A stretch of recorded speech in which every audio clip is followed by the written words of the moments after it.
ಚೆನ್ನಾಗಿ ಮಾತಾಡೋದ್ರಿಂದ ಜರ್ನಲಿಸಂ ಹಾಕಿದ ತಕ್ಷಣ ಜರ್ನಲಿಸ್ಟ್ ಆಗ್ತೀವಿ ಅಂತ ಇಲ್ಲ.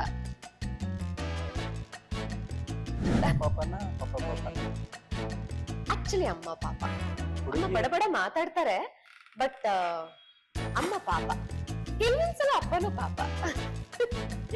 ಒಂದು ಹೀರೋಯಿಕ್ ಒಂದು ಏನು ಆಕ್ಟ್ ಆಯ್ತು ಅಲ್ಲಿ. ಏನು ಅಂತಂದ್ರೆ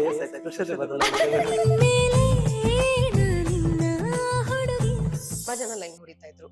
ನನ್ ಫ್ರೆಂಡ್ಸ್ ಇವತ್ತಿಗೂ ಹೇಳ್ತಾರೆ, ಸಿಕ್ತಾಗ ಎಷ್ಟು ಜನ ಲೈನ್ ಹೊಡಿಯೋರು ನೀವು,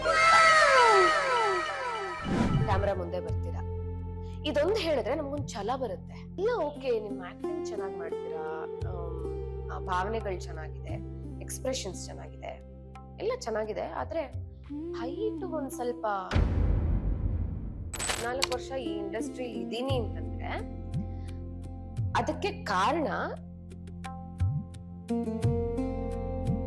ಮದುವೆ ಅನ್ನುವ ಹೊಸ ಅಧ್ಯಾಯ ಆದ್ಮೇಲೆ ತಾಯಿ ಆಗುವ ಆ ಟೈಮ್ ಬಹಳ ಚಾಲೆಂಜಿಂಗ್. ಅದ್ರ ಬಗ್ಗೆ ಹೇಳೋದಾದ್ರೆ it is never N easy delivery. ಎಷ್ಟೋ ಬೋನ್ಸ್ ಫ್ರಾಕ್ಚರ್ ಆದಂಗೆ ಅಂತ ಹೇಳ್ತಾರೆ ಡೆಲಿವರಿ ಮಾಡುವ. ಲೈಕ್ ವೈಸ್ ಆಕ್ಚುಲಿ ಹೇಳ್ಬೇಕು ಅಂದ್ರೆ 2025 ನಾನು ಯೋಚನೆ ಮಾಡುವಂತ ವರ್ಷ ಅಲ್ಲ. ನನ್ನ ಕಷ್ಟಗಳೆಲ್ಲ ತೀರಿತ್ತು, ನಾವು ಆರಾಮಾಗಿದ್ದೀವಿ, ಎಲ್ಲಾನು ಆರಾಮಾಗಿತ್ತು. ಅದ್ ಯಾಕೆ ನನಗೆ ಆ ಒಂದು ಮಾನಸಿಕವಾಗಿ ನಾನು ಅಷ್ಟು ಕುಗ್ಗಿದ್ದೆ ನನಗ್ ಗೊತ್ತಿಲ್ಲ. ನಾನು ನನ್ನ ಜೀವನದಲ್ಲಿ ಅಪ್ಪ ಅತ್ತಿದ್ದು ಫಸ್ಟ್ ಟೈಮ್ ನೋಡಿದ್ದು ಅವಳು US ಹೋದಾಗ. ನಾನ್ ತುಂಬಾ ಬಿಕ್ಕಿ ಹೇಳ್ತಾ ಇದ್ದೆ, ಅವ್ರಿಗೆ ಅದನ್ನ ನೋಡಿ ತಡ್ಕೊಳೋದಕ್ಕಾಗದೆ ಅವರು ಅಳೋದಕ್ ಶುರು ಮಾಡಿ ಅವರು ಅತ್ತು.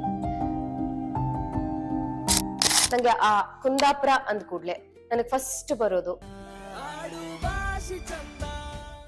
ನನಗೆ ತುಂಬಾ ಇಷ್ಟ ಏನು ಅಂತಂದ್ರೆ